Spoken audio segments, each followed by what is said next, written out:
आज इंडिया आज पे बात करेंगे एक्टर धर्मेंद्र जी पे, जिन्होंने ऐसे ऐसे एक्टरों के साथ काम किया। उसमें से एक नाम आता है एक्टर जाहिद अली, जो अपने ज़माने में यंग दिलीप कुमार बने थे सौदागर पिक्चर में, और कई सीरियल में भी काम किया है। हाल ही में उनकी एक पिक्चर आई थी बुज, संजय दत्त और अजय देवगन के साथ भी उन्होंने विलन का काम किया था।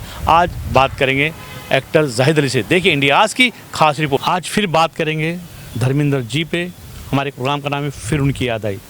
जाहिद अली ऐसे एक्टर है जो यंग दिलीप कुमार, अपने ज़माने के शहंशाह कहे जाने वाले, उनके साथ काम किया था। सौदागर पिक्चर में यंग दिलीप कुमार का काम किए थे। इसके अलावा 100 से ज़्यादा सीरियलों में काम किया और अपनी काम का जलवा लोगों को दिखाया है।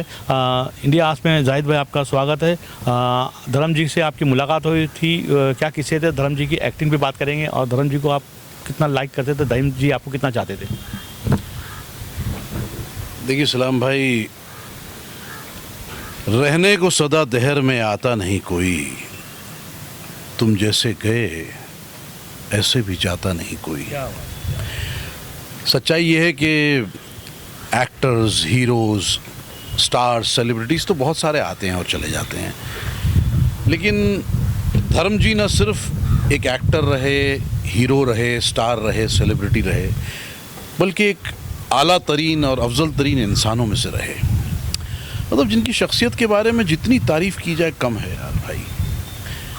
और उनकी इंसानियत ऐसी रही कि देखिए, आपके जितने भी मकाम है, जो ओहदे हैं, जो आपका वक़ार है, मयार है, जो लक़ब आपको दिया जाता है, ऑनर टाइटल आपको दिए जाते हैं एज एन एक्टर को, ये सारी चीज़ें फ़ानी हैं, बिल्कुल ख़त्म हो जानी है।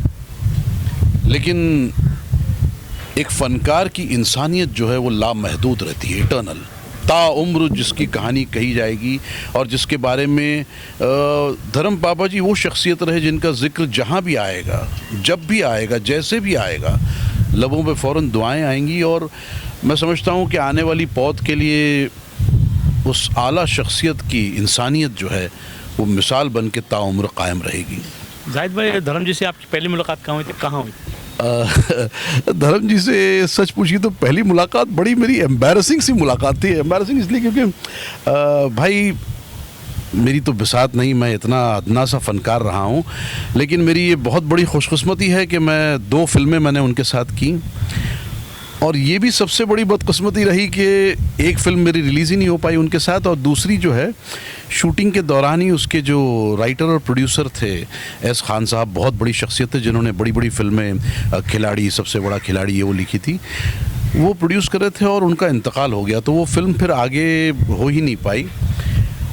लेकिन एक कमाल का, उनके साथ बहुत सारी यादें हैं, बहुत सारे स्मरण हैं। मेरी 4-5 बार उनसे ज़ाती पर्सनल लेवल पर मुलाकात हुई थी। लास्ट में यूसुफ साहब की बुक का लॉन्च हुआ था और वहाँ पर हमारी मुलाकात हुई थी, बहुत क़ुर्बत के साथ मिले थे। इसमें एक चीज़ ज़रूर कहना चाहूँगा, मेरे एक बड़ा कमाल का वाक़या है धर्म जी के साथ जो मैं कभी नहीं भूल सकता, जो मेरा मतलब फर्स्ट इंस्टेंस था। एक बोलते ना एज एन एक्टर्स जब हम मिले थे, एक स्टूडियो हुआ करता था एसएल स्टूडियो ट्रॉम्बे में, पता नहीं अभी है कि नहीं, वो है अभी भी है। अच्छा, ओके, चीता कैंप के आगे हुआ करता था। तो उन दिनों में शूटिंग्स वहाँ बहुत हुआ करती थी। मैं बहुत पुरानी बात कर रहा हूँ ये, और मेरा मतलब समझिए दाखिला हो चुका था इंडस्ट्री में, मैं बस रवां था, और हीरो के लिए मैंने फिल्में साइन की थी कई, बहुत सारी। तो उस वक्त उन स्टूडियोज़ में वो एक मतलब ऐसा स्टूडियो रहा, दिग्गज स्टूडियो एक ज़माने का, जिसमें सारे ही स्टार्स ने, जो उस ज़माने के दिग्गज स्टार्स, सभी ने काम किया था। और धर्म जी, शत्रुघ्न सिन्हा साहब, जितेंद्र जी, इन सब के लिए क्या होता था कि वहाँ पर रूम्स, क्योंकि उसके ह्यूज रूम्स हुआ करते थे, और उस पर वहाँ के बेडशीट्स पर, तकिए पर धर्म जी का नाम लिखा होता था। मतलब उनका रूम ऐसा हुआ करता था उस ज़माने में। और रात का शूट था हमारा, और मैं एसएल जब पहुँचा तो प्रोडक्शन मैनेजर ने जो है, उन दिनों ये सब ईपीज़ नहीं हुआ करता था, प्रोडक्शन मैनेजर मुझे, जब मैं पहुँचा, और बहुत मेरे घर से बहुत दूर था ट्रॉम्बे, तो उन्होंने क्या किया कि मुझे वो धर्म जी के रूम पर लेकर आ गए, बोले आप यहाँ बैठिए आराम से, कोई मसला नहीं, क्योंकि धर्म जी तो रात में पता नहीं कब तक आएंगे भी नहीं आएंगे, तय नहीं है, तो आप यहाँ बैठिए। अब इत्तेफाक ऐसे हुआ कि मैं मतलब रात का वक्त था, थका हुआ भी था, और मेरे सीन आया नहीं था, टाइम लगना था, फिल्मों में काफ़ी वक्त लगता है। तो मैं बस ये समझ लीजिए कि यार मैं रिलैक्स कर रहा था बेड पर, और हाथ वाथ टेका लिए हुए, एक आंख बंद किए हुए, एक रिलैक्स कर रहा हूँ। और कुछ वक्त के बाद मतलब थोड़ी सी एक आंख लगी होगी, ऐसी नींद तो नहीं थी लेकिन आंख सी लगी थी, और बस कुछ वक्फे बाद दाखिला होता है धर्म बाबा जी का। दरवाजे पे जो है वो दरवाजे पे वो दाखिल होते हैं, और जैसे वो दाखिल हुए तो भाई मेरी तो मतलब सिट्टी विट्टी गुल हो गई, जिसे बोलते हैं ना, सकबका गया मैं एकदम कि पापा जी सामने हैं और मैं रूम पर हूँ। मतलब मेरे तो काटो तो खून नहीं सलाम भाई। और ऐसा हो रहा था कि मैं ये सोच रहा हूँ कि भाई अभी मैं क्या करूँ क्या नहीं करूँ, और मैं फ़ौरन उठा और मैं सॉरी कहने लगा। मैंने कहा पापा जी सॉरी, एक्चुअली मुझे उन्होंने तो वो मुझे इतना मतलब रिलैक्स कर दिया, उन्होंने उसे पुत्र पुत्र बुलाया करता हूँ, तो क्यों इतना हड़बड़ा रहा है, क्यों इतना परेशान हो रहा है। मैंने कहा नहीं पापा जी, एक्चुअली वो प्रोडक्शन वाले ने मुझे जो है यहाँ पर जो है ले आया, तो मुझे ऐसे पकड़ा। उनकी एक आला सिफत थी ना, एक खासियत जिसे मैं कहूँगा, वो महज हाथ नहीं मिलाया करते थे, बाहें खोल के दिल से लगा लिया करते थे। तो ऐसे मिलते थे और गले लगा बोले कि पुत्र तू भी एक्टर मैं भी एक्टर, पहले कौन आया। मैंने कहा मैं आया सर। तो फिर किसका हुआ। अरे मैंने कहा भाई मतलब मेरे तो मैं उनकी जो शफक़त है और मोहब्बत और जो विराज जो उनका दिल है उसके बारे में जितना भी कहूँ कम है। वो उनके अंदर कभी भी एक स्टारिज्म वाला एक ईगो, एक इन्फ्लेटेड ईगो कभी भी नहीं थे। और इतना उन्होंने मुझे मतलब दिली तौर पे मानूस कर दिया था कि मुझे कहने लगे नहीं क्यों प्रॉब्लम क्या। और मैं इतना एम्बैरस हो रहा हूँ कि मतलब मैं उनके कमरे में हूँ और इस तरह से आ गए हैं वो। तो उन्होंने लिटरली मुझे बिठाया और मुझे बोले तुझे यहाँ रहना है तो यहाँ रहे, मैं दूसरे कमरे में चला। मैंने कहा नहीं सर कैसी बात कर रहे हैं। इतने डाउन टू अर्थ थे और ये चीज़ बिल्कुल एक नकली शक्ल में नहीं थी। जैसे कई बार होता है आप बहुत सारे एक्टर्स मॉडेस्ट भी नज़र आते हैं बट कहीं ना कहीं वो एक ज़ाती मफाद छुपा होता है उसमें। लेकिन इनका जो था ना वो जेन्युइन हुआ करता था, बहुत ही बेलौस और मफाद के बिल्कुल हद से दायरे से बहुत ऊपर थे ये। उनके अंदर ये बेसिक चीज़ थी। तो हमारी मुलाकात उस तरह से हुई और बहुत अच्छी मुलाकात हुई। उसके बाद हमने काम भी किया। फिर जब दूसरी फिल्म हमारी हुई तो उस वक्त तो खैर शूटिंग के दौरान ही इंतकाल हो गया तो हम नहीं कर पाए। फिर बहुत अरसे बाद उस बुक लॉन्च पर मेरी मुलाकात हुई थी और मतलब हम शेर व शायरी से टकराया करते थे अक्सर जो है, मैं उनकी शान में कभी कुछ कह दिया करता था।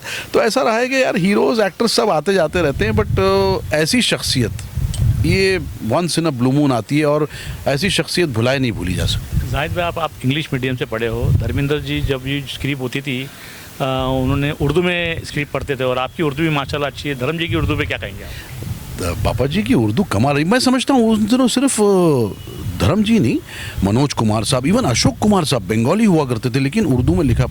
तो उर्दू जो है वो देखिए किसी एक कौम की, एक प्रांत की, एक इलाके की ज़बान नहीं है।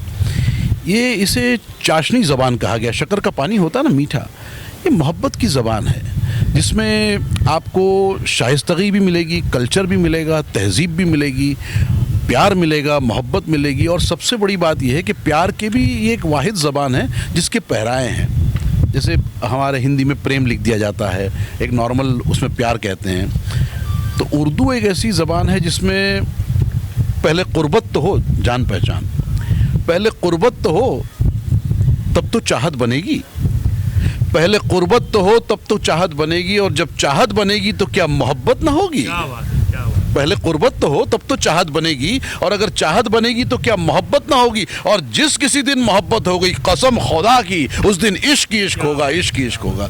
तो चाहत भी है, मोहब्बत भी है, प्यार भी है, इश्क भी है, ये सारे पैराए हैं अलग अलग अलग। जाहिद भाई आपने सौदागर पिक्चर से काम शुरू किया था, बड़े पर्दे पे आए, उसके बाद आपका सिलसिला शुरू हुआ, फिर टीवी पे आए। धर्मेंद्र जी भी बड़े पर्दे के बड़े एक्टर हैं लेकिन टीवी शो में ज़्यादातर हर प्लेटफॉर्म पे जज बन के आते हैं और शो में हेल्प करते हैं। और टीवी की दुनिया में आप भी बहुत बड़े बड़े शो में किए, तारक मेहता उल्टा चश्मा, हर जगह पे आपको देखा गया है। तो धर्म जी टीवी पे भी आए, अमिताभ बच्चन तो थे ही थे, धर्म जी भी आए और उनमें भी बिल्कुल गुरूर नहीं धर्मेंद्र में, या उनके साथ एक्टर ही कोई नहीं। क्या कहेंगे? नहीं, धर्म जी एक्चुअली किसी एक प्लेटफॉर्म के लिए बने ही नहीं थे। अच्छा वो मुझे थोड़ा सा बेनिफिट मिला। बेनिफिट इसलिए मिला कि धर्म जी यूसुफ साहब के बहुत बड़े आशिक थे। मतलब क्या बड़ा भाई मानते थे, बड़ा भाई नहीं बल्कि एक तरह से उनकी इतनी ताज़ीम करते थे वो।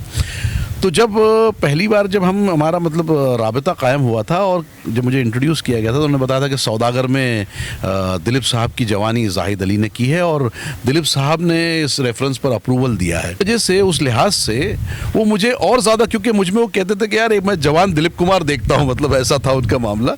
और धर्म जी एक्चुअली क्या है, एक चीज़ थी जो धर्म जी की क्वालिटी थी, बट शायद वो चीज़ें उस तरह से नहीं पर्दे पर आई, क्योंकि पर्दे पर कहीं ना कहीं एक फैब्रिकेटेड वर्जन चलता है। कहीं ना कहीं हम अपने आप को ऐसे प्रेजेंट करते हैं जो हम है नहीं, और ये वो शख्सियत थी जो अंदर से जैसे थे वैसे ही ऊपर से थे।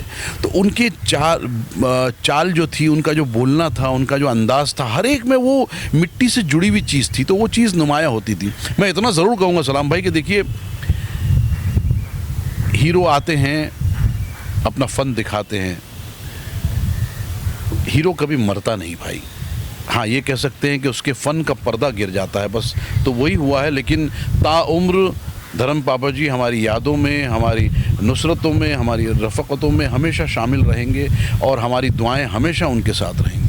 जाहिद भाई, तो हो गई धर्म जी की बात। अगर अपने ज़माने के एक्टर सुनील दत्त साहब थे, उनके साथ तो आपने काम नहीं किया, लेकिन सौदागर पिक्चर में दिलीप कुमार जी की जवानी का रोल आपने अदा किया है। लेकिन दत्त साहब के साथ तो आपने काम नहीं किया, लेकिन उनके बेटे के साथ आपने भूत पिक्चर में काम किया। क्या कहेंगे संजय दत्त जी के लिए आप? अल्हम्दुलिल्लाह बहुत बहुत आला शख्सियत है भाई। संजू बाबा जो हैं वो मैं इस मकाम पर नहीं कि उनकी तारीफ़ में भी कुछ कह सकूं, क्योंकि इतने डाउन टू अर्थ और इतने मतलब जैसा कह सकते हैं ना कि एक दोस्त की तरह, जबकि हमारा ऐसा कुछ था नहीं, एक फॉर्मल सी मुलाकात थी, लेकिन उनके अंदर वो उनकी मतलब कह सकते हैं बड़प्पन है, ज़रा नवाजी है कि वो इस तरह से एक एक्टर को कंफर्ट करते हैं। और हमारा तो मतलब एक, क्योंकि हम वैनिटी हमारी बाजू बाजू में हुआ करती थी, बाहर जब बैठक लगती थी तो हम बैठ जाया करते थे, और वो इतना मतलब मुझे आउट ऑफ द वे, बल्कि कुछ जगह ऐसी भी हुई जहाँ पर मेरी लाइंस थी बहुत ज़्यादा थी और उनके ऊपर मैं चूँकि ब्रिगेडियर प्ले कर रहा था और वो एक अदना सा राजस्थान के वहाँ के वो प्ले कर रहे थे किरदार, तो उन्होंने कहीं भी ये नहीं चाहा कि मैं इसे दबा दूं, जो एक उमूमन जो एक आम सी तरीक़ा होता है इंडस्ट्री में कि छोटे एक्टर जो है ये तो कहीं भी दबा दूं या इसे कहीं सुपर इम्पोज कर लूं, अगर ये कहीं मेरे पे 20 ना हो जाए। उन्होंने कहीं भी ऐसा नहीं किया। इवन एक वाक़या तो ऐसा है, लास्ट में जब क्लाइमेक्स था and Baba had come from America, जब उनका इलाज चल रहा था और तबीयत काफ़ी नासाज थी, हाथ पे उनके पट्टी बांधी हुई थी और हमारा क्लाइमेक्स शूट हो रहा था जहाँ फाइट सीक्वेंस था, और एंड में वो मुझे गले से दबोचते हैं, मुझे गला दबा के पकड़ लेते हैं और शूट करते हैं, जो एंड है ऑफ द फिल्म है। और वो फाइट सीक्वेंस में हमें पूरा राउंड ट्रॉलीज, मतलब तकरीबन 6-7 कैमरेज लगे हुए हैं पूरा सारा, और उसमें वो हमारा एक्शन चल रहा है। और उस एक्शन के दौरान ऐसे हुआ कि वो मुझे पीछे से पकड़े में, मेरा गला ऐसा है तो मैं उनके ऊपर रेस्ट किया हुआ हूँ।